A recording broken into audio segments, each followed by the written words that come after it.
Welcome back to Half the Battle. I'm your host, as always, Daniel Levy, your co-host, Shaq. We're going to be talking UFC Fight Island, Robert Whittaker versus Darren Till. And Shaq, it's going down this Saturday night in Fight Island. Yes, Island, Abu Dhabi. Two middleweights looking to get one step closer to that title shot.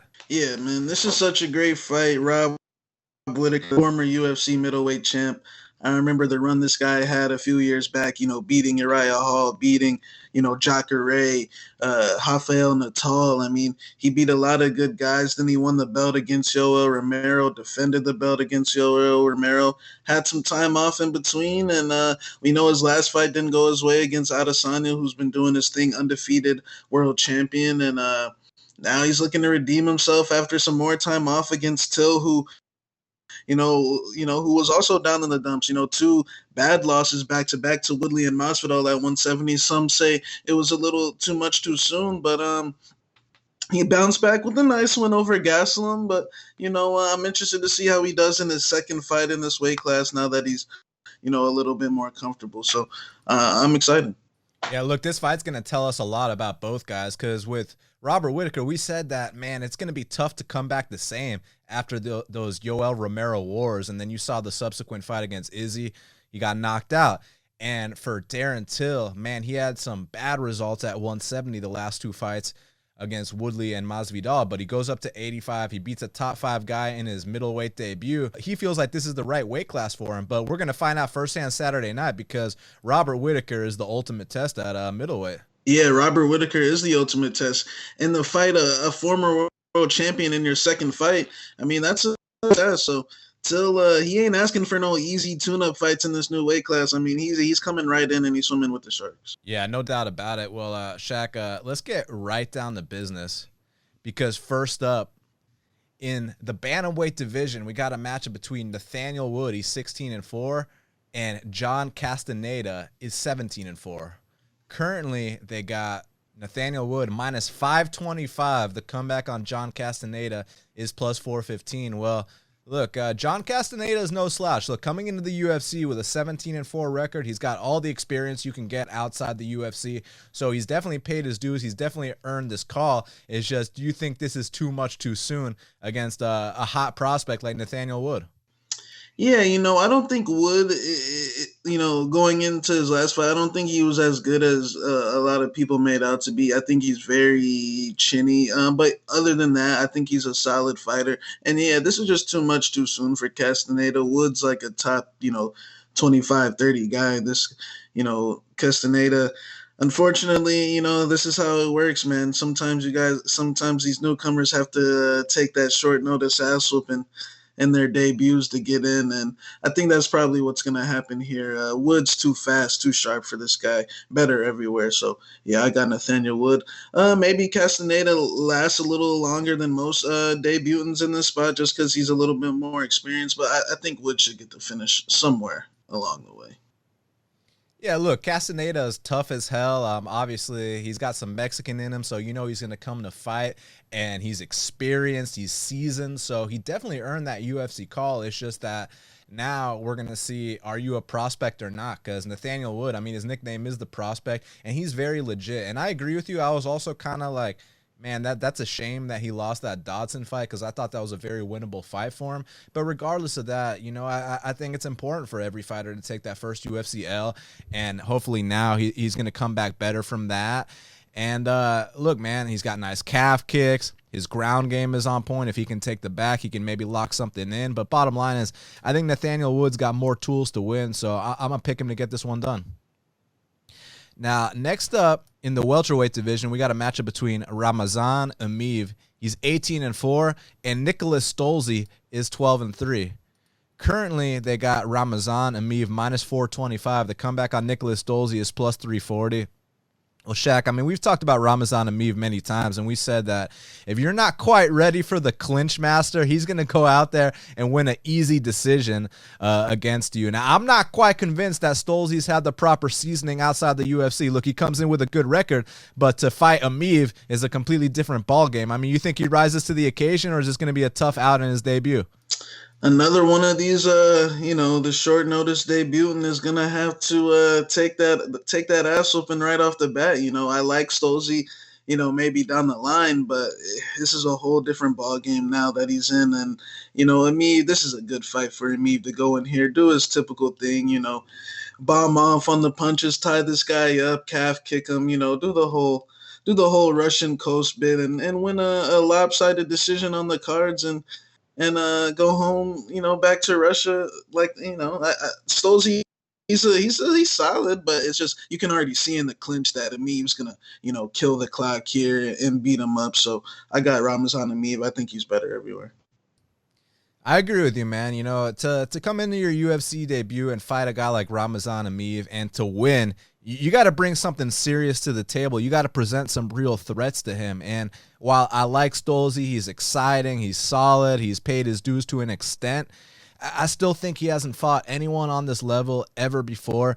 And I mean, not to, give him shit about some of his losses, but, he lost to two guys with losing records by decision. It's not like he got caught by decision.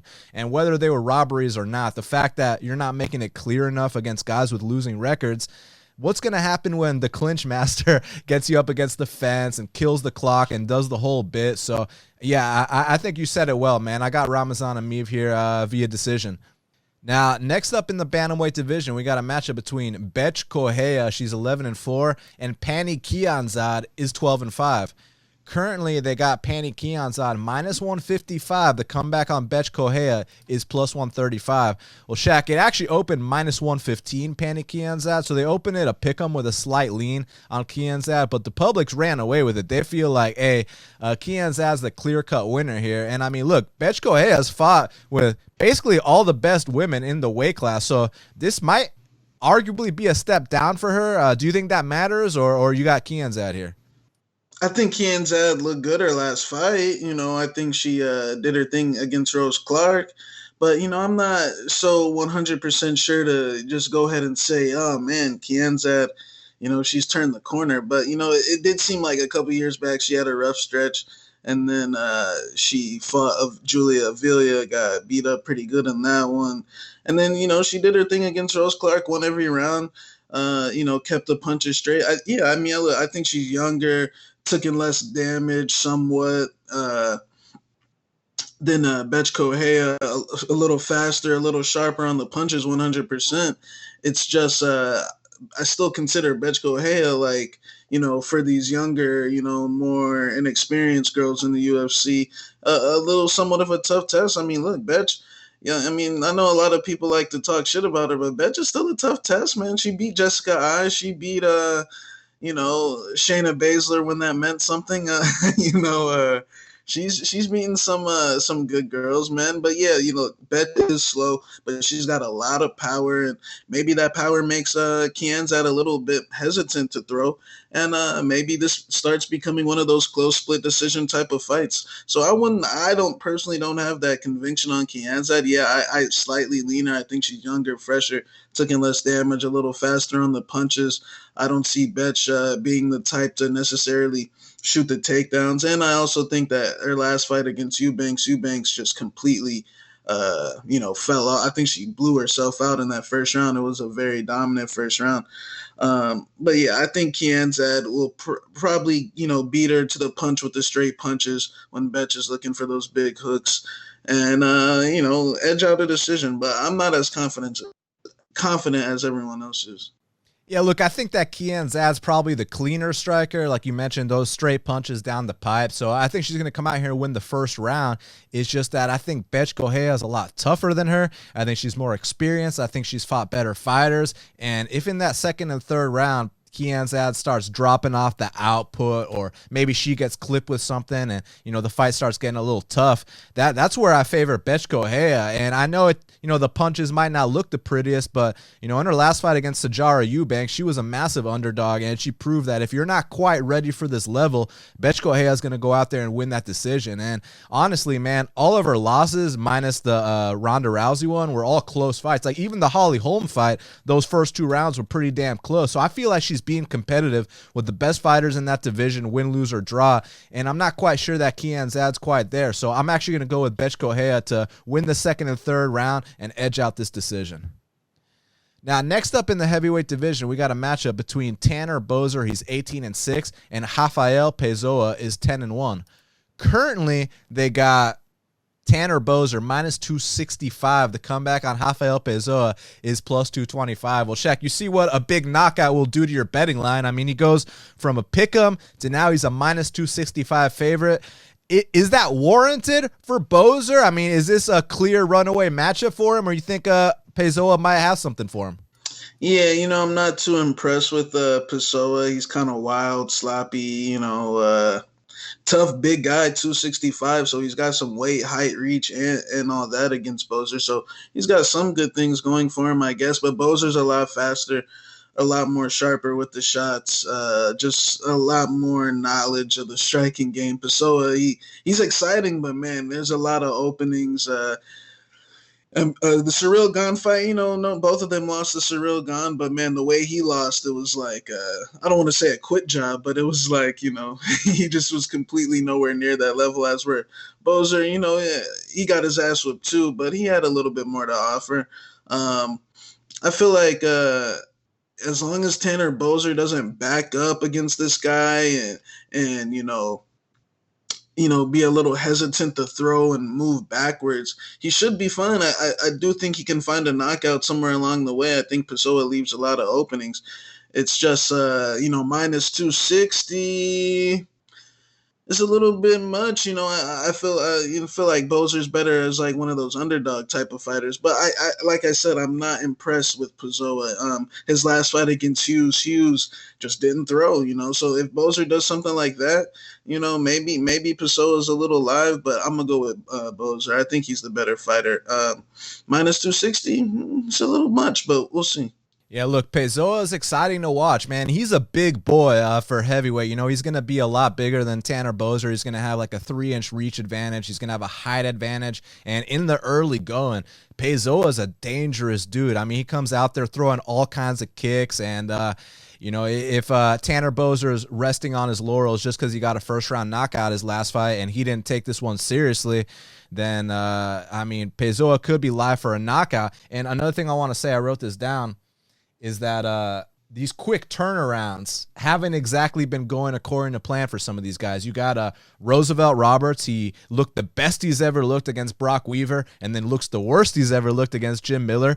Cody Stamann looked the best he's ever looked against Brian Kelleher and then looked the absolute worst he's ever looked against Jimmy Rivera. So these quick turnarounds on Fight Island is definitely something to pay attention to. I'm not saying that's going to be the case here, but just something to take note of and pay attention to going forward. But hey, Boser's got a quick turnaround here, so let's see exactly what his training situation is like. Because going into the Lins fight, that was the skinniest he's ever been. He lost 10 pounds. He really put in a lot of work for that fight. I'm just curious to see if he can translate and carry that over here. And if he does, I think he should come out here and win, throw more volume, kind of outpoint Pessoa. He just got to be careful in the early going because Pessoa can crack. But aside from that, Boser should come out here and outpoint him. So I'm going to go with Boser for the win. Now, next up in the featherweight division, we got a showdown between Movsar Evloev, he's 12-0, and Mike Grundy, or as they like to say in the UK, Shaq, Grundy is 12-1. Currently, they got Movsar Evloev minus 200. The comeback on Grundy is plus 170. This is a fantastic prospect showdown, and we're super high on both guys. And look, Evloev's a guy that, we used to call him Little Khabib. We still call him Little Khabib, and I thought for the longest time he was going to fight at bantamweight, but so far his UFC opponents haven't really made him pay for the size difference because, when you're in there with Sungwoo Choi, who, probably doesn't belong in the UFC, or Barzola, who is a great fighter, but actually just dropped to 35s his last fight. It makes sense why he was able to do the kinds of things he did in those fights, set takedown records, push a seriously high pace. Here with Grundy, I think it's going to be a little tougher, man, because Grundy is a super physical guy. Like, for Grundy to make 35, he's got to cut his leg off, you know what I mean, Shaq? And, I could see Grundy ending his career at 55s, whereas Movsar has no business at 55. But bottom line is, I would say that Movsar has more volume on the feet, but Grundy's the harder hitter. So on the feet, it's going to be interesting because I'm curious to see if Movsar wants to come out here and actually throw that volume like he did against Barzola, or if he's going to be a little more hesitant because of the power coming back at him from Grundy. And then the wrestling exchanges, obviously, I'm very intrigued to see what happens there. I could see takedowns on either side. It's just about who's going to dominate down the stretch. And what I did notice about Evloev is that, man, if you make him work, he will get kind of tired. And I feel like here with the size of Grundy, this could be a recipe for an upset in the second and third rounds if Movsar still working so hard and it's difficult to get, Grundy down to the mat and he's not having as much success standing either. I could actually see an upset situation. So I think this fight should be lined closer. So for that reason, Shaq, I'm actually going to go with Mike Grundy to upset the undefeated Movsar Evloev and hand him his first career loss. Yeah, man, this is a really good fight. Mike Grundy had that nice win over Nathaniel in his debut. He looked very impressive. I know he had the one previous loss to my boy Webster Stasiak on the local scene. And, like you said, Movsar Evloev called him Little Khabib, great transitions on the ground, good boxing. I thought his last performance against Barzola, I feel like, personally, I don't feel like he didn't get enough credit. I feel like a lot of people are kind of saying, oh, he got taken down, kind of like what you were saying. But, man, I feel like that was a big step up in competition in comparison to his previous opponents. And, one aspect where I feel like, a guy like Barzola will threaten him more is Barzola's at 35. So I just feel like he has a much more faster pace. I feel like that was much more of a faster pace type of fight than anything I've seen Mike Grundy. And Mike Grundy, most of his fights, he's in the top position, laying on guys, beating them up. And Nathaniel isn't known for his speed, pace, power, or anything like that. And Grundy did get rocked in that fight as well. And I feel like the improvements that Movsar made in his boxing from the Choi fighter, or just any of his other previous fights, was night and day, man. I feel like this guy's making a lot of improvements, and I feel like, to be honest, he's better currently than Grundy, and I feel like he projects better to be better than Grundy down the line as well. So I feel like Mike Grundy, yeah, he's got good power. He had a nice knockout against Nathaniel, but I felt like for the majority of the fight, he was just throwing single shots, straight shots, not much combinations. I feel like Movsar throws a lot more, works more, and I feel like this is a good Russian fighter who has a high work rate. Not comparing him to Peter Yan or anything like that, but I think that just that style, work hard, move forward. Even if, I don't see either guy necessarily getting the better at grappling, but just press him, work hard more. And I think that's how he's going to beat Grundy on Saturday.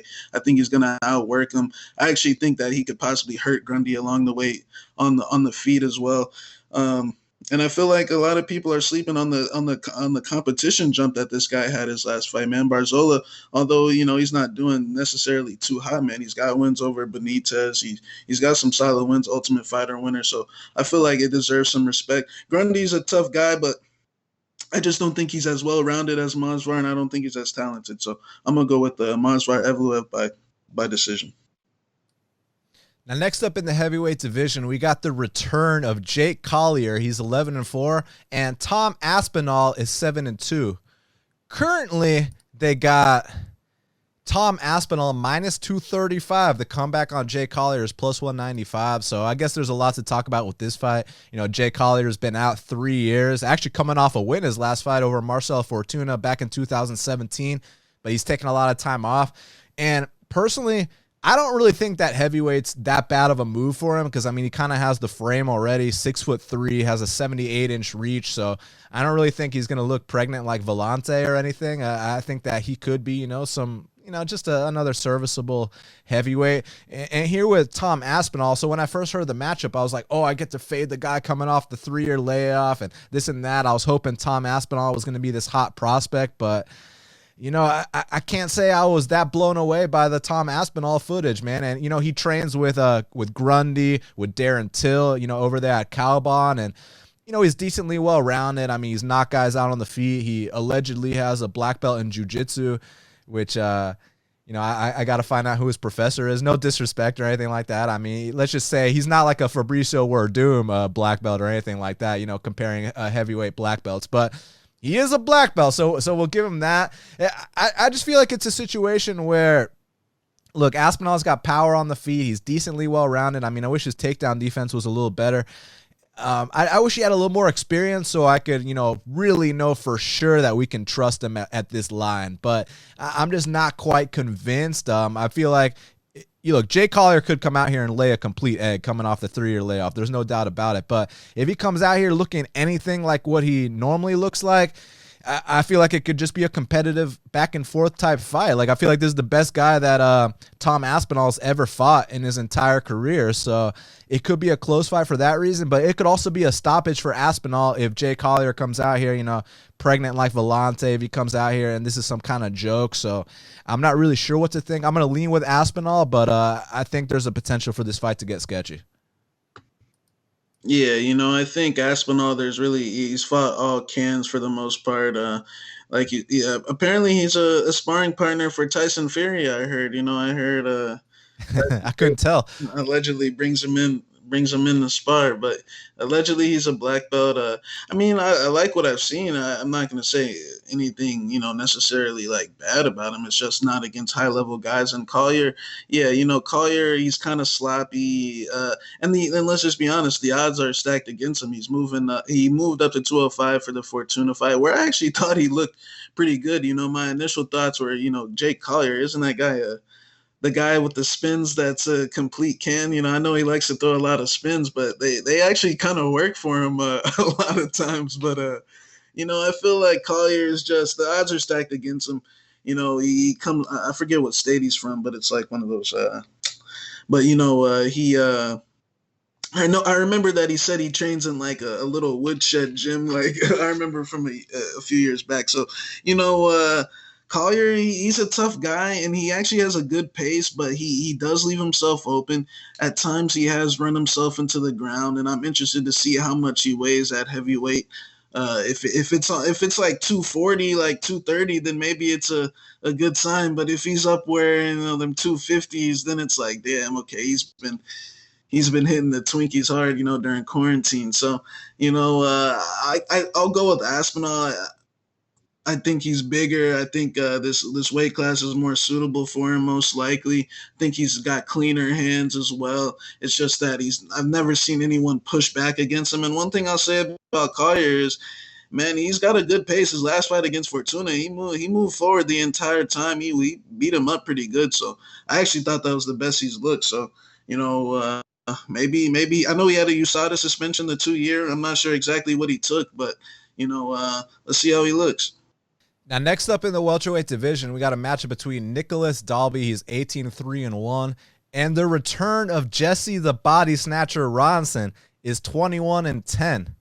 Currently, they got Nicolas Dalby -260. The comeback on Jesse Ronson is +220. Well, Shaq, I didn't think I'd be sitting here with you today talking about Jesse Ronson's UFC debut, but hey, the guy worked his way back up. And I got to tell you what, Shaq, it's not just a matter of him, getting a short notice call because they had no one else. He actually finished Troy Lamson in the first round, a guy that the UFC got their eyes on. And it wasn't like, he was losing the whole fight and then caught him with some fluke.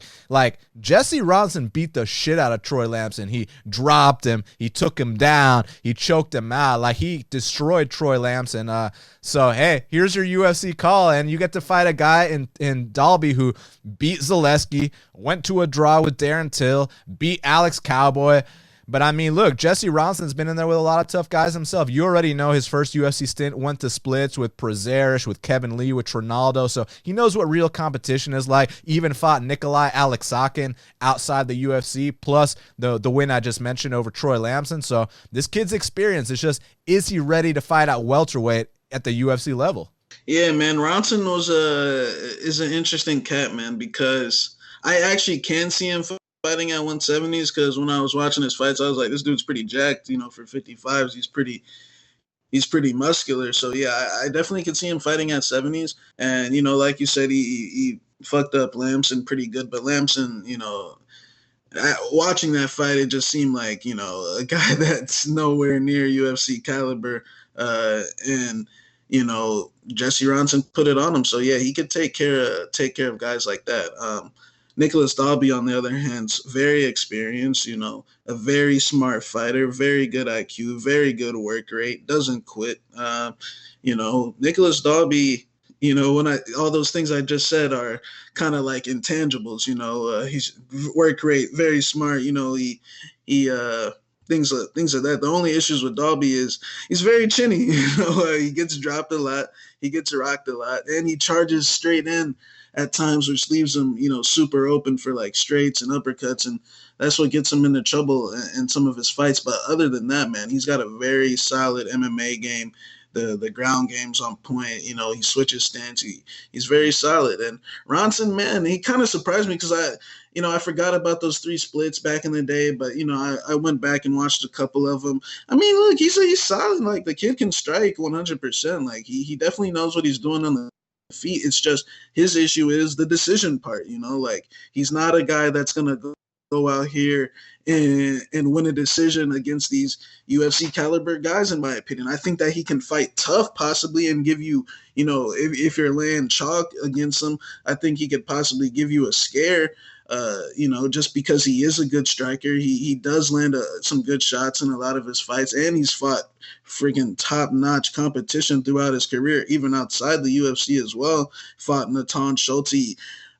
He touched Schulte. Schulte is kind of a punching bag a little bit, but it's just the fact that when it goes to the cards, things don't go Jesse Ronson's way. So, like as far as throwing a stab on him, I don't think it's possibly worth it. But I do think he's gonna fight tough, just because I feel like Dalby is, like I said, a good fighter, but there's a limit you have to go with a guy like Dalby, because he gets dropped in a lot of his fights, and he's not a physical specimen. His game relies on, his attacks need to be on point, for him to have success. If he's off, then he's gonna be really off, So I'm gonna go with Dalby by decision. I definitely think he's gonna outwork him. Switch stance, press him against the cage, just use the whole well-rounded MMA game. But if he stands in front of Jesse Ronson, then this could be a interesting fight, because Ronson does have some good striking. But I'll take Dalby to outwork him by decision, and Jesse Ronson might be complaining robbery again. Look, it's funny, when this fight got matched up, I was thinking, man, I'm probably gonna come out here and bet Dalby. You're telling me a guy that beat Zaleski, went to a draw with Darren Till, and beat Alex Cowboy is gonna lose to Jesse Ronson. And I was also like, Jesse Ronson in the UFC and this and that. But then you watch the tape, and it's actually a closer fight than the odds indicate, just because of how Dalby fights, and that Jesse Ronson, he's pretty damn experienced, he's pretty damn well-rounded. And with Dalby, a lot of his wins in the UFC like come down to the wire, man. Like that fight against Alex Cowboy, 1-1 going into that 3rd round, and it looks like Alex Oliveira is actually about to steal the decision, but the ref had a underdog shot. Yeah, that was one of the worst stand-ups I've ever seen in that fight. I was like, yo, what the hell? Like, did they cost Alex that fight? The ref took the underdog shot on Dalby there. He's like, wait, I can't go out like this. He's like, get back up, man. Well, and then it was in Copenhagen, so fans would have probably started throwing beer if Dalby would have lost and shit. Yeah, you already know the deal, man. I mean, Dalby was a nicely sized underdog in that fight, so the ref was like, dude, you ain't ruining my night, Alex. Get back up. So, but here with Jesse Ronson, I see it being another kind of close fight, and on the feet, like you said, Dalby's a little chinny, but not only that, his takedown defense needs a little work too. Takedown offense is on point. He got a lot of takedowns against Alex Cowboy, and I think it's going to be a back and forth fight, and I'll say Dalby slightly edges it. Now, next up in the lightweight division, we got a matchup between Francisco Masuranduba Trinaldo, he's 25-7, and Jay, the Black Country banger, Herbert, is 10-1. Currently, they got Francisco Trinaldo -145. The comeback on Jay Herbert is +125. Well, Shaq, this is a really interesting matchup in the lightweight division for a lot of reasons. One thing about the last few guys that have been fighting Trinaldo is that they all kind of ran away from him and kind of try to outpoint him. John Makdessi, Alex Hernandez, Evan Dunham, James Vick, like a lot of them didn't go toe-to-toe with him. Bobby Green kind of did, but Bobby Green actually got dropped in that first round. Now, here what I'm trying to say is that Jay Herbert's not going to run away from Trinaldo. He's actually going to go out there and try to fight Trinaldo, which can be a good thing or a bad thing. It can be a good thing because Jay Herbert's right hand is that right hand down the middle. That's his money punch, and that shit is put down pretty much almost every single person he's fought. So he's got a lethal right hand. But on the flip side, the takedown defense isn't the best, and you see him not only get taken down, but give up full mount, give up back mount to guys that are nowhere near UFC caliber. Now, you got to give Jay Herbert a lot of credit. He survives those spots, comes back, knocks these guys out.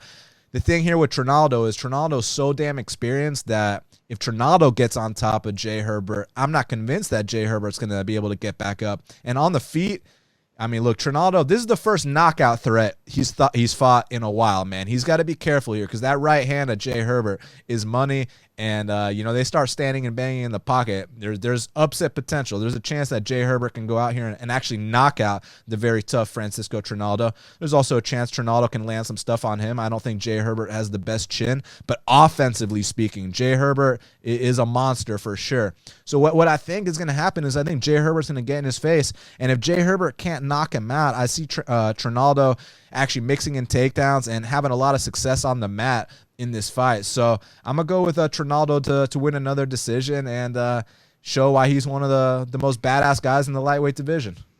Yeah, man, this is a good matchup, and I like the signings of these guys like Herbert and some of these other like Yuri and some of these other experienced newcomers in their 30s, had some fights already in Cage Warriors champ. So I like this Herbert guy. Coming in, I was thinking, man, what newcomer, what this guy Jay Herbert do to get 2 bookings with DeCasey and Trinaldo out the books? I was like, shit, like what this guy do, man. But man, kind of like his fellow countryman Lerone Murphy, man, they're throwing these London dudes right in there with the Wolves, man. DeCasey and Trinaldo were his first 2 matchups. So man, at first, I was like, Trinaldo's going to absolutely kill this guy. But the more I started to watch Herbert, man, I was impressed. I was like, this guy's pretty good. Like, I definitely feel like he could fight with, like, McDessie and, like, Bobby Green, all these guys, man. I feel like you could throw him in there with all those guys. Very experienced. He's got a very good feint game in and out. Kind of has, like, a similar style, like an orthodox style to that dude Sato. Like, he kind of, like just feints, and then explodes with that right hand, like you were saying earlier.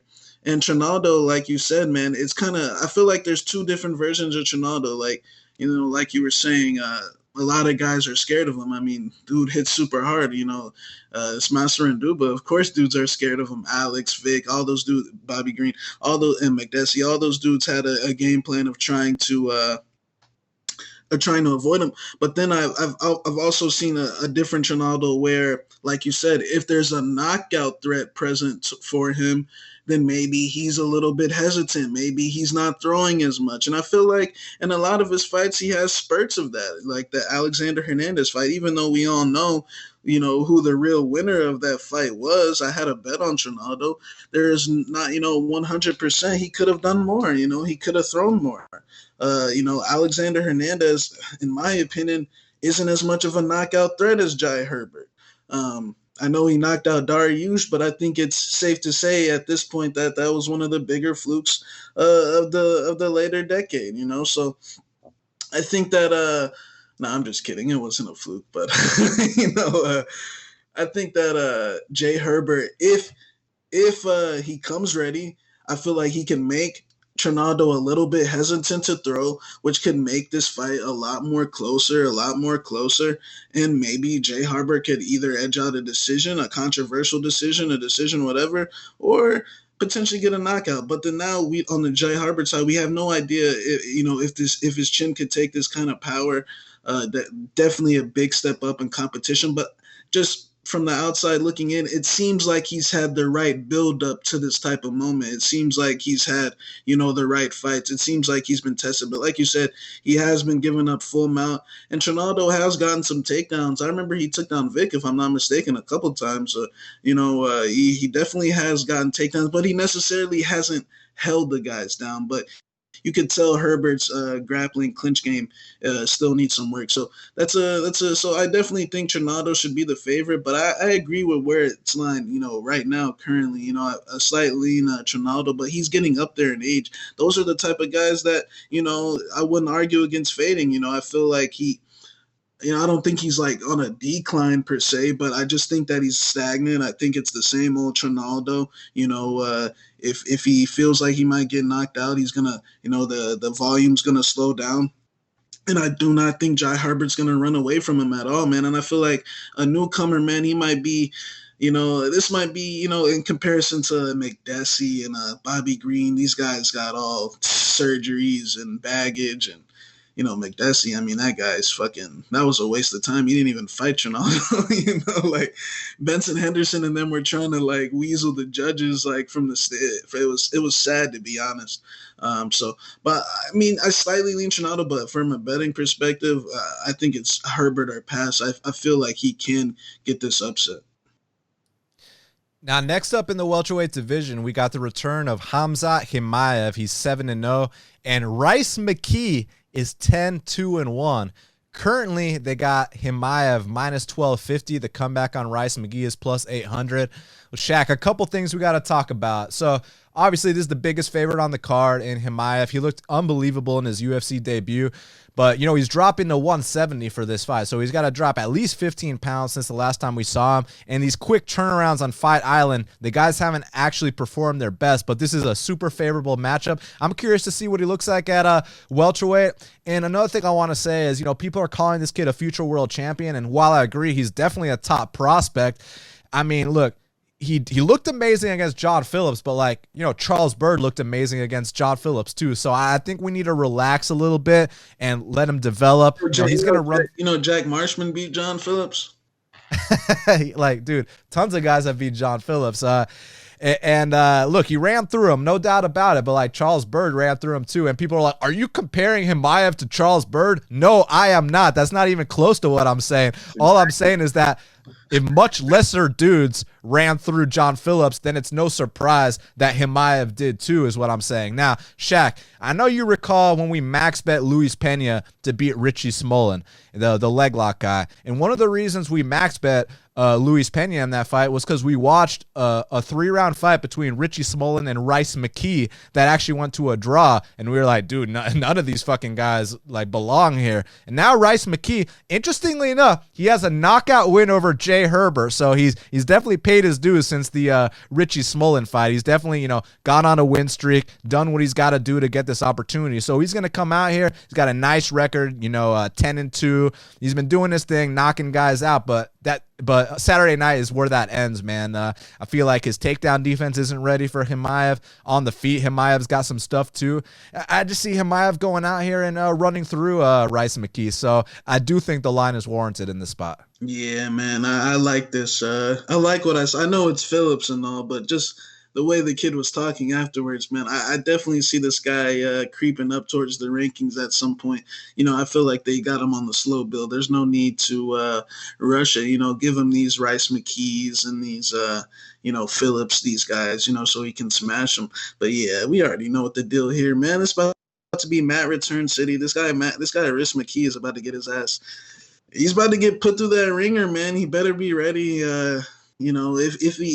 What he should do, man, if Khamzat does get that rear naked choke, just go ahead and tap, bro, because, you don't want to, get, some more life-changing damage. Because, these guys named Khamzat and these Evs and these Ovs, man, they'll torture you, especially, Rhyes McKee, who's had a little bit of a shaky history on that mat, man. It could possibly get ugly in there, but as far as Khamzat Chimaev in general, man, I actually like what I see. I like his charisma. I think he's going to be the real deal, man. They just need to give him the right matchups. A lot of times, man, they rush these things, and then they throw the kid in there with, freaking Jeff Neal or something, for example, but, or you know what I mean, not Jeff Neal, but something a little bit too much. But as long as they keep giving him these matchups, I see him wiping out all these guys. Now, next up in the welterweight division, we got a matchup between Alex Cowboy Oliveira. He's 21-8, and Peter Sobotta is 17-6. Currently, they got Alex Cowboy -175. The comeback on Peter Sobotta is +155. Shaq, this is an interesting fight, man, because I feel like, look, I know why Alex is favored. He's beat the better competition. It's Alex Cowboy. You know, who doesn't love Alex Cowboy? And he's a very physical guy. You want me to just make this short? What bullshit is Alex Cowboy gonna do to make this one close? Well, I mean, what I'm wondering is this really a situation where one back take and the fight's over shortly after, or is Alex Cowboy going to just kind of bully him and beat him up in the clinch? So that's what I'm curious about. Yeah, I think, man, I can see this fight going plenty of ways, man. I honestly feel like there's a chance Alex Cowboy stops him early, with the knee to the body. Peter Sobotta at times has kind of, shelled up and not fought back at times. Man, what was that fight? What was the fight where he went down to the front kick? Kyle Noke. Kyle Noke, bro. Oh my God. You remember that one? I actually bet on his aspect. Like, he went down to the front kick and, he had the nice win against Dalby. But from what I heard, man, Dalby was hitting the lid real hard for, at the time. And then he had beat Ben Saunders. Ben Saunders shouldn't be fighting anymore, and he shouldn't be fighting for a while now, man. Somebody needs to stop him. But and then his fight with Leon Edwards, got his ass beat. No shame. Leon's a top 4 or 5 guy. So Peter Sobotta, I feel like he's a Dean Lister black belt. He definitely has the tools to put Alex in some of those bad spots on the mat. It's just, I have a feeling. It's just a feeling that Peter Sobotta isn't the toughest guy in the world. That's just a personal feeling I have. Now, Alex Cowboy, I feel like physically speaking, he should come out here and really put it on Peter Sobotta out in space, in the clinch, even, could get some takedowns. I feel like he's the better fighter all around. It's just that at this stage in his career, with how many times he has shown you, look, Max Griffin, for example, although he did get the win, I mean, Daniel, is Max Griffin anywhere near the caliber of Alex Cowboy in their primes? Like, it's not even close. You know what I'm saying? Is Nicolas Dalby anywhere near Alex Cowboy, when they're at their best? No. Gunnar Nelson, I mean, even in that fight, man, Alex had him, busted up good. And then what happens, man? He consistently does the Mike Perry fight. I know Perry's good. He's tough. But, man, I felt like Alex, that was a winnable fight. He was touching Perry up in that first round. And then the last 2 rounds, he just runs away and stops fighting. It's just continuous stunt on stunt. What stunt is he going to pull now, I'm going to take Alex. I think he's the better fighter all across the board, except, just straight jiu-jitsu, obviously. But I feel like Peter Sobotta does have a path to win with that aspect. But I'm going to go with Alex. I feel like at some point he's going to hurt Peter to the body or with a straight punch and get the win. But from a betting perspective, I just can't. -170 and Alex sounds like trouble, Yeah, it definitely does. I mean, like you said, look, Alex is the better guy here. Physically speaking, he's probably got more skills across the board. No doubt about it. It's just that if Peter Sobotta doesn't get knocked out or badly beaten, all he needs is one back take, one takedown, and he might finish the fight shortly after. I think his jiu-jitsu is good enough. And one thing I liked that Peter Sobotta said in his interview is that since the last time he fought, which was about 2 years ago, he actually brought in some Polish boxing coach to live with him, and he's been training with him every single day. So at least he's been addressing some weaknesses in his game, working on his boxing every single day for the last 2 years. We already know his jiu-jitsu is on point. So if he can kind of not take too much damage on the feet here and kind of weasel a little bit, kind of run away, and then mix in that entry, get to the back and choke him out, I think he's got a path here, and I'm actually going to take him for the upset. But I know it could go very wrong early, because I know that, like you said, I agree with you. He ain't the toughest. I'm worried about Alex Cowboy bullying him and breaking him. It's just that one back take, one full mount, and the fight might be over shortly after. So I'm going to go with Peter Sobotta here to opportunistically finish Alex Cowboy on the mat. Now, next up in the light heavyweight division, we got a matchup between Paul the Bear Jew Craig, he's 12-4, and Gadzi Himurad Antigulov is 20-6. Currently, they got Paul Craig minus 130. The comeback on Antigulov is plus 110. Well, Shaq, Paul Craig's usually a guy you want to play at big dog odds because you're hoping for this comeback finish. But here, you got to lay a little bit of chalk on him. Now, granted, how you see this one going now? Would you lay the chalk on Paul Craig? Yeah, it's an interesting fight, man. I feel like Paul Craig was kind of gaining a little steam, but then, I forget who fought recently that fought Paul Craig. But yeah, man, anyways, I just feel like this is a close fight. Yeah, Craig, he's been doing better in a lot of his fights, not getting as dominated as he did in the past. But at the same time, guys, Mauricio Shogun Hua has no chin, and he gets not he gets rocked every single fight. I mean, this is facts. Like Mauricio Shogun Hua, like this fight with Little Knox about to be crazy because I feel like it's the first chance we could see a double KO. I feel like, but I feel like Antigulov, his last two fights, I mean, they've kind of been borderline stunts, and we know the deal with Antigulov. He's coming to get the first round sub, and if he can't get it, then he's most likely going to get knocked out. I feel like Craig's stand-up has improved. It's just that Craig does a lot of questionable things, like the Menafield fight. Like, for example, like I actually thought he could have probably picked Menafield off at range, but then he goes for a crazy spin and then gets knocked out. Like, it was so unnecessary. He was like, dude, what the fuck was that? But then he comes back against Shogun and, went to a draw with him, which deserves some respect on some level. So, I will give him props. And I slightly lean him just because I feel like Antigulov isn't – actually, I'm going to go with Antigulov, man. I feel like it's a 50-50 fight, but I feel like after these two losses, maybe Antigulov comes a little better. I think it's going to be a crazy one-round type of fight, though. Like, I feel like Antigulov needs to make sure this is over, but you can't be too confident in either side. But I'll go with the Russian here. It's going to be tough. Even though Craig's finished Russians before, I think Antigulov is going to get revenge. But it's going to be this could possibly be the winner getting a 50K bonus. Yeah, this is a tough fight to call, man, because obviously Antigulov hasn't been out the first round in the UFC, and just in general, let me look up this stat that I was looking at earlier, because I believe in his 20 wins, 17 of them have ended in the first round, if I'm not mistaken. So basically, this guy's a first round finisher. And with Paul Craig, he's kind of a comeback kid. He got that comeback against Nzechukwu, the comeback against Ankaleev. So, you start to gas out against a guy like Paul Craig. He can do some opportunistic stuff. His stand-up's definitely been getting better. I wish his takedown defense was a little better because I think Antigulov's going to come out here and put Paul Craig on his back right away. It's just what happens after that.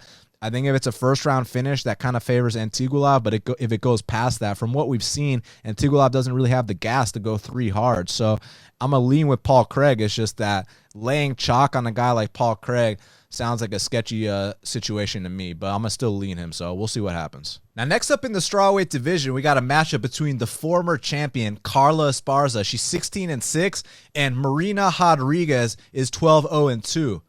Currently, they got Marina Rodriguez minus 175. The comeback on Carla Esparza is plus 155. Well, Shaq, one of our top prospects in the strawweight division just got the biggest fight of her life, a huge step up in competition against the former champion, Carla Esparza. And I mean, look, this is pretty cut and dry, man. On the feet, Marina Rodriguez is going to light up Carla Esparza. It's just, how many takedowns do you see Carla Esparza getting here? And do you think she'll be able to keep top control and steal some of these rounds? Because we know what's going to happen on the feet here.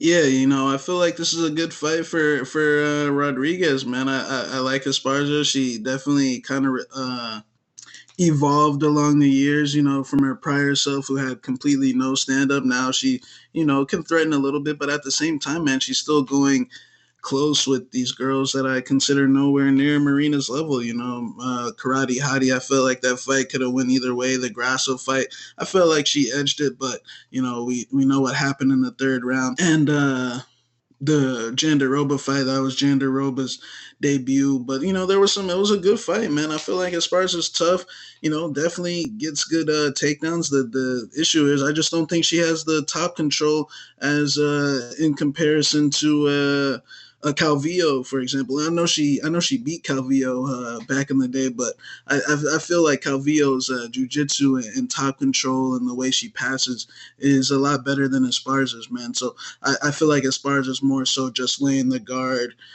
try to kill clock that way, that type of grappler. But I feel like, yeah, like you said, this is borderline a mismatch on the feet, in my opinion.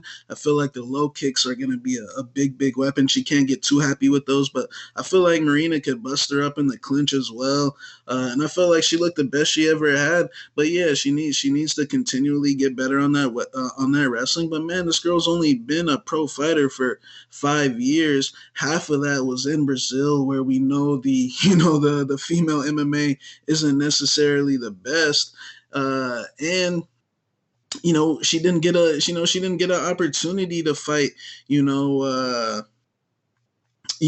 for example, a lot of, some of these small, like a Danielle Taylor, or, how like Yan Zhao Nan fought Suri Kondo, or, Kylan Curran, like, she didn't get a chance to warm herself up with competition like that, man. She had to go in there and start fighting number 13 right off the bat. So I got a lot of respect for Marina, and I feel like this is the fight where she finally puts some of those grappling questions to rest. And I feel like she might even get a finish, but I'll say just a dominant win over Esparza. Esparza's a tough girl, but I actually think there's a chance where she gets hurt in this fight, like dropped. Like, I mean, when you look at her fight against Grasso, she got hurt badly in that fight.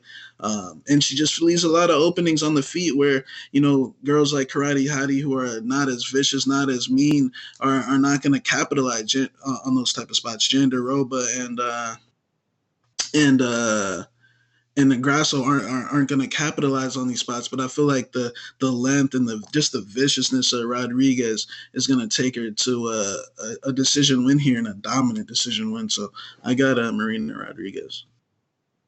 Yeah, look, Marina Rodriguez has been super impressive in her UFC run, and she's been passing every single test with flying colors. I know the 2 draws, which, I mean, you and I both know she won more rounds in those fights than she lost. I kind of disagree with, the 10-8, but it is what it is. You learn and you move on. And I feel like she has been making progress in her get-up game.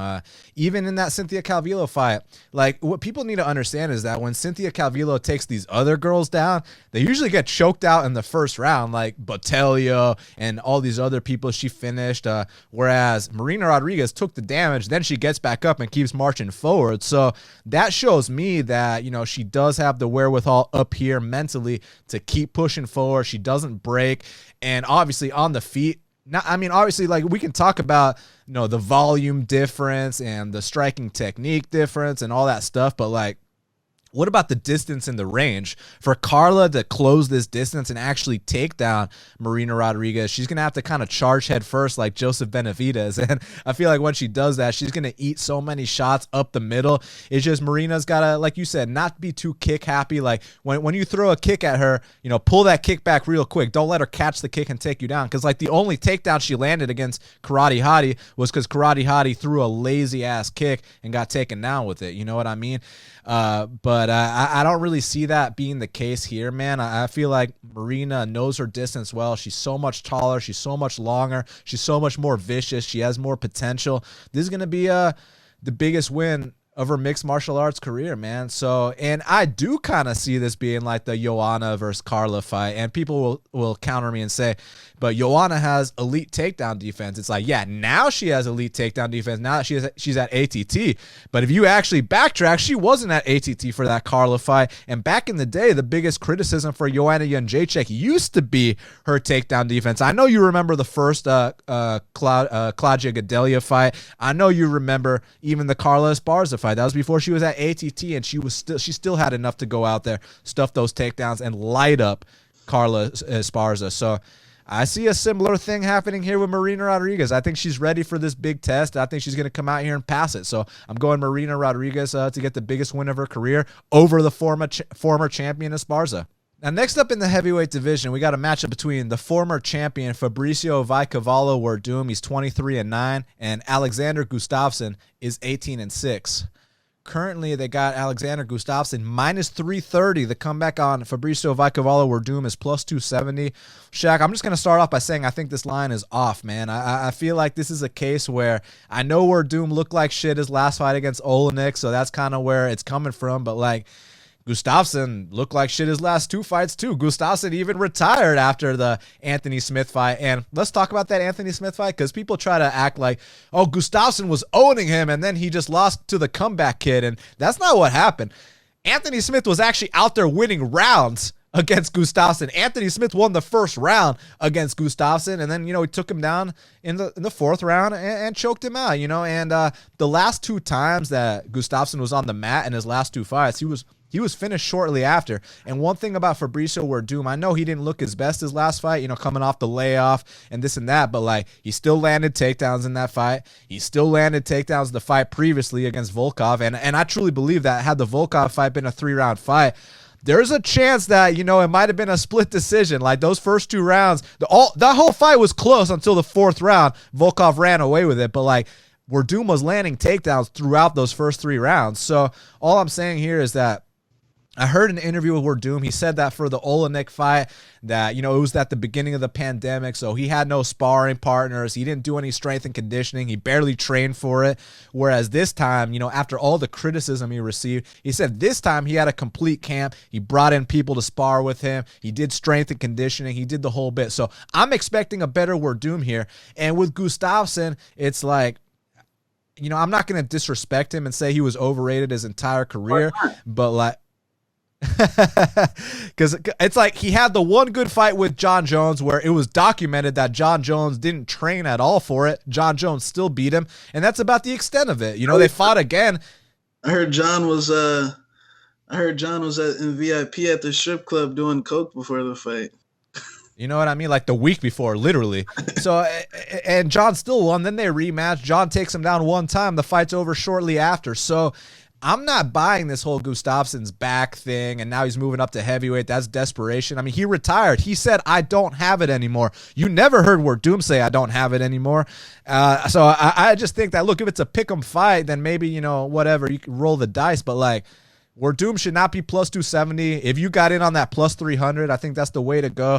This is a dog or pass fight, in my opinion. Look, if Werdum just comes out here, looks like shit, gets knocked out, all right, it is what it is. But, like, at these odds, I think you got to be willing to roll the dice. I'm going with Werdum for the upset. I think he takes down Gustafsson and submits him. Yeah, man, this is Werdum looked like shit his last fight, 100%. He looked bad. The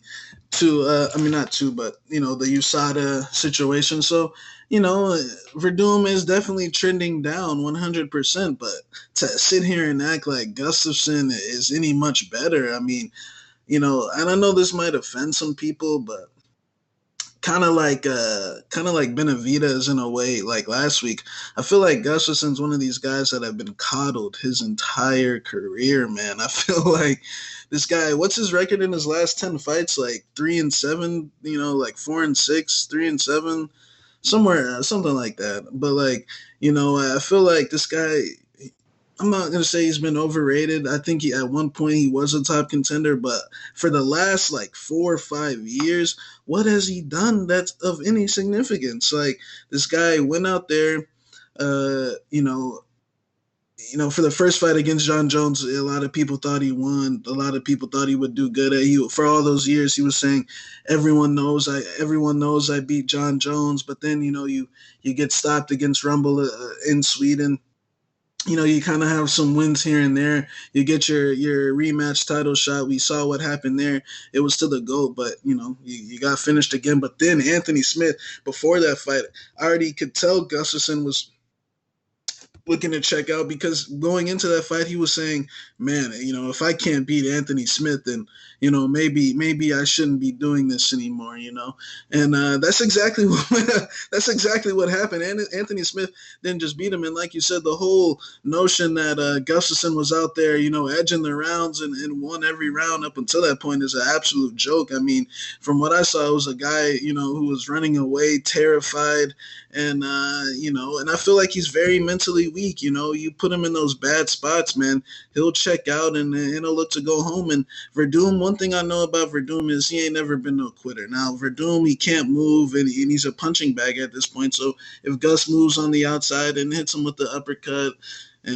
or straight and knocks him out, but if this fight gets sweaty and in the clinch and dirty and grimy and it becomes a slow, sloppy, ugly heavyweight fight, best believe my boy Fabricio is about to break that ass, because this guy Gustafsson, man, you could just hear the way he's talking, man. It's just he has a very, very weak mindset, man. And I'm gonna go with Verdum as well. I feel like I said, it might piss some people off, but Gustafsson's one of these coddled guys that, I'm not saying he's got yes men around him or anything like that, but he takes the L against Smith, he retires out of, and I get it, bro. You got embarrassed in your home country, but I mean, bro, how many times have we seen, other top-notch guys on Gustafsson's level get embarrassed, and they go back to the drawing board and they come back. I mean, it happens all the time. But this guy, he's looking to check out of here, man. And then a month later, he says he's fine now, man. Like he's an emotional wreck. He's mentally unstable, and I'm gonna go with Fabricio Verdum. Co-main event of the evening, we got the trilogy between Mauricio Shogun Rua, he's 26-11, and Antonio Rogerio Nogueira, Lil Nog, he's 23-9. Currently, they got Mauricio Shogun Rua minus 185. The comeback on Antonio Rogerio Nogueira is plus 160. Well, I mean, look, it's pretty much lying the exact same way it was when they fought at UFC 190, the night that Ronda Rousey fought Bethe Correia. So it's one of these situations where we've seen them fight twice before, and both times were really close, man. I mean, even that last time, Rogerio Nogueira had Shogun doing the chicken dance. Shogun had to resort to the takedowns to win that fight, and I know both are on the decline. You know what's funny that I actually didn't realize? Lil Nog is 44. Like, holy shit, I didn't know he was 44, but damn, my boy's getting up there in age. But Shogun's kind of going down too, man. I mean, like I told you earlier, if you would have told me a couple of years ago that Shogun was going to a draw with Paul Craig, I would have been like, yeah, okay. But I mean, that's the case now. So I could see it going either way, man. I feel like I wouldn't be surprised if Nogueira came out here and knocked him out, but I'm going to lean with Shogun. He's beat him twice before. He knows what he's got to do, and he can always revert back to the takedowns to get it done. So I'm going to lean with Shogun here, but at the betting window, I would just pass and enjoy two legends scrapping it out. Yeah, that's a key. Like you just said, if he goes for the takedowns, we know that's where Little Nog struggles at, and he struggled there throughout his entire career as on the wrestling takedown side. And his chin ain't the best, but Shogun, man, if they start banging and this becomes a firefight, I feel like Little Nog is live for a KO, but I got to go with my boy Shogun. And this is a fight, man, I just want to sit back and enjoy and watch these two legends. This is going to be the last time we see Little Nog in there. And Shogun, man, he's coming down to an end. I mean, Shogun was the man when I first started watching this sport, man. He was that dude, out here knocking Lyoto Machida and Chuck Liddell and these guys, man. So it's good to see both these guys still at the top, at somewhat the top of their game, still fighting at the top of these UFC cards. But I'm gonna go with Shogun. I think he, mixes it up with the low kicks, the inside low kicks, and gets the takedowns. Main event of the evening in the middleweight division. This is going to be a banger, Shaq. We got the former champion, Robert the Reaper Whittaker. He's 20-5. And Darren the Gorilla Till is 18-2. Currently, they got Robert Whittaker minus 125. The comeback on Darren Till is plus 105. So, man, it's a pick 'em with a slight lean on the former champion Robert Whittaker. And I know we said that after those two Yoel Romero fights that both guys weren't going to come back the same. And Yoel ended up dropping his next two fights. Whittaker got knocked out his next fight, so we were right about that. But now that he's had a little bit of time off, and he's facing a former welterweight, and Till, man, he's a huge middleweight for being a former welterweight. He's been doing his thing. Do you think that this is a good matchup to come back to, or do you think that maybe Robert should have stayed away from the game for a little longer? This is an interesting fight because, like we were saying earlier, if you would have told me, a couple of years ago that Till and Whittaker would have been a pick 'em, I would have been like, that's funny.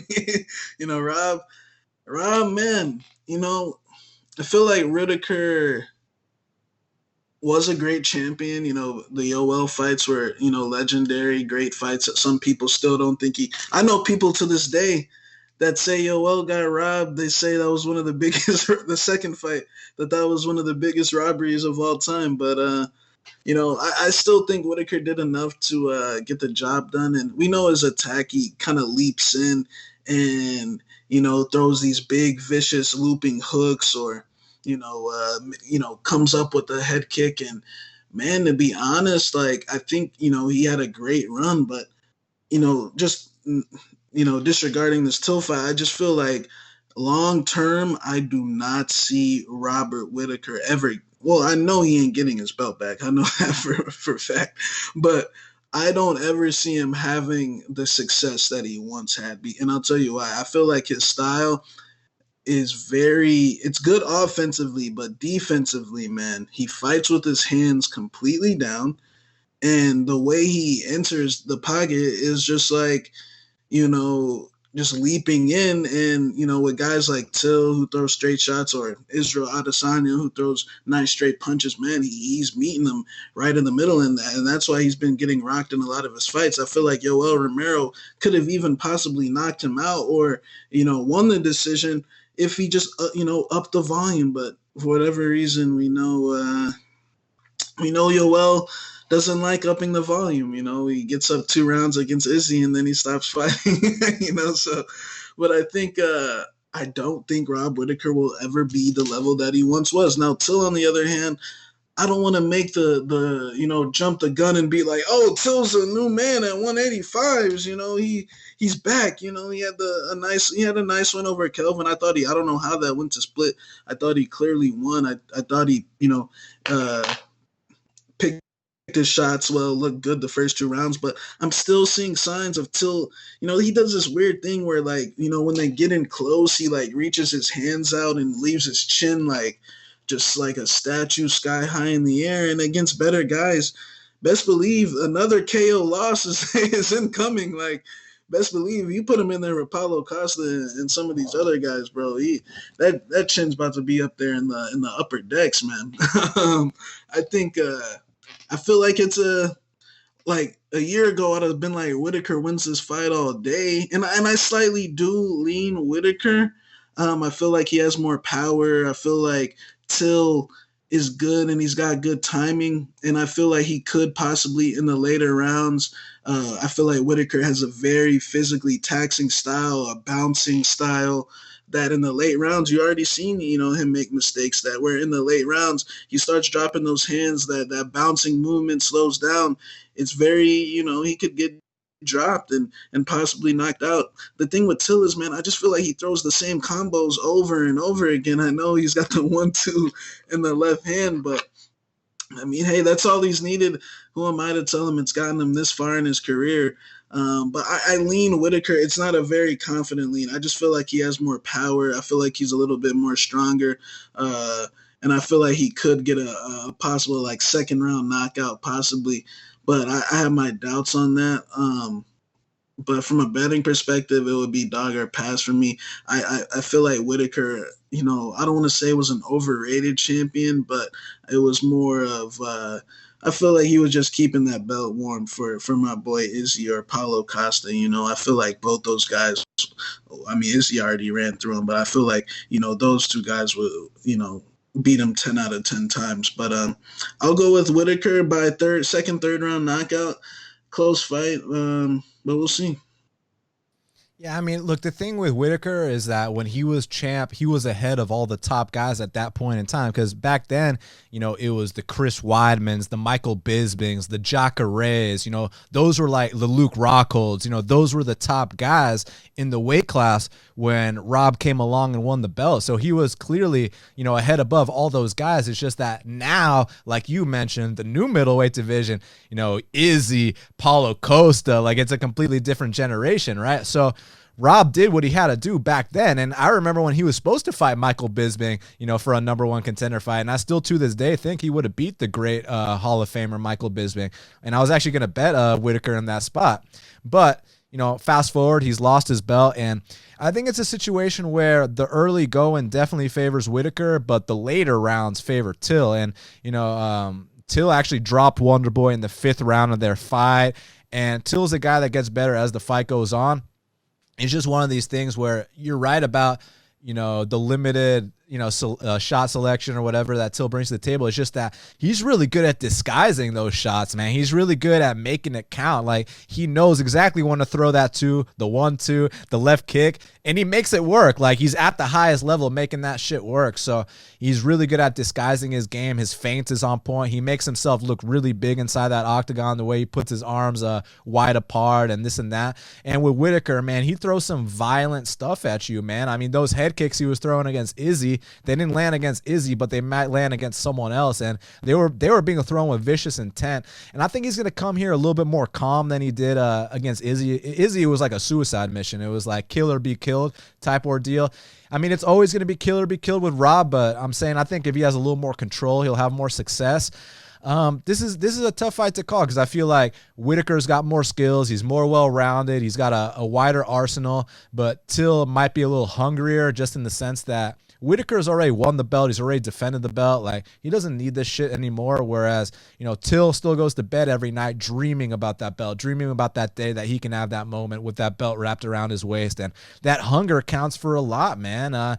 You see it a lot. And he's coming off the title fight loss. And it's always sketchy when the champion comes off the title fight loss, that first fight back. You never know how they're going to do. You saw how Tyron Woodley did his first fight back against Gilbert Burns. Now, this is a completely different situation because I know Robert Whittaker is actually going to throw his hands, his feet, everything. So, it's going to be an interesting fight. I lean Whittaker. Tyron, stop backing into the fence.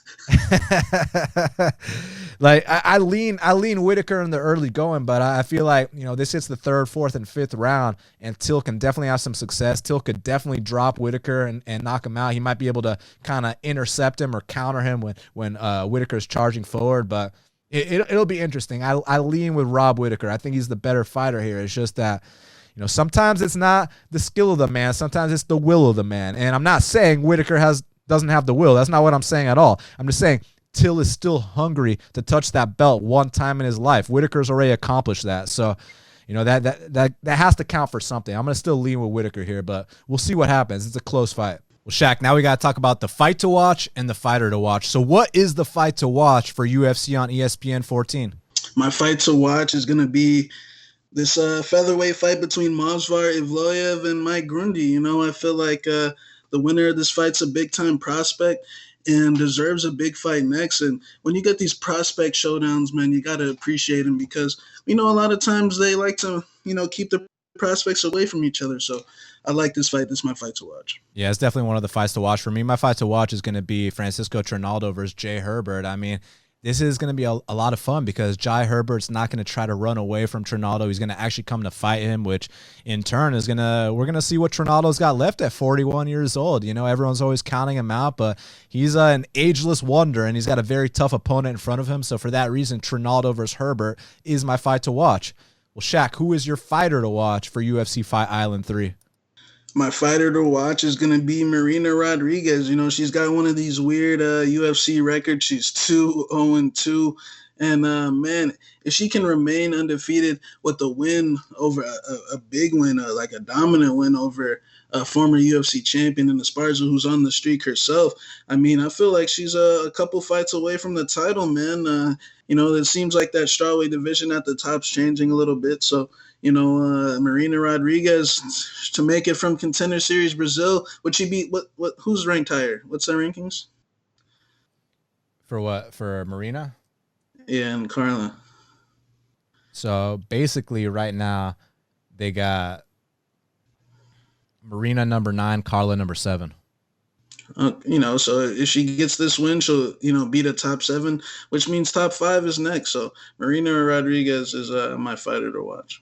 For me, my fighter to watch is the former heavyweight champion, Fabricio Vaicavalo Werdum. This is a guy that He beat Fedor when Fedor was on his big run. He dethroned Cain Velasquez, and just because he had one off night coming off a huge layoff and, you know, a not ideal training situation, now he's being massively counted out against a guy who's not even a heavyweight, a guy who retired his last fight, who got stopped his last 2 fights. So this is a big moment for Werdum, because if he loses to Gustafsson, it might be time to call it quits. But if he can get another big win here, that's a win over a former UFC title challenger. We'll get him right back in there for another big fight. So this is a huge moment in Werdum's career, and for that reason, he is my fighter to watch. Well, Shaq, we did it. It's going down this Saturday at Fight Island, Whittaker versus Till. They can follow you at MMA Genius 05. They can follow me at Best Fight Picks. They can get our plays at bestfightpicks.com. Subscribe to Half the Battle on iTunes, SoundCloud, YouTube, Stitcher, Spotify, all the places where we are available. We'll be back next week for the Edmund Shabazian versus Derek Brunson card, which is going down August 1st. So we truly appreciate all your support. And until the next time, let's cash these bets.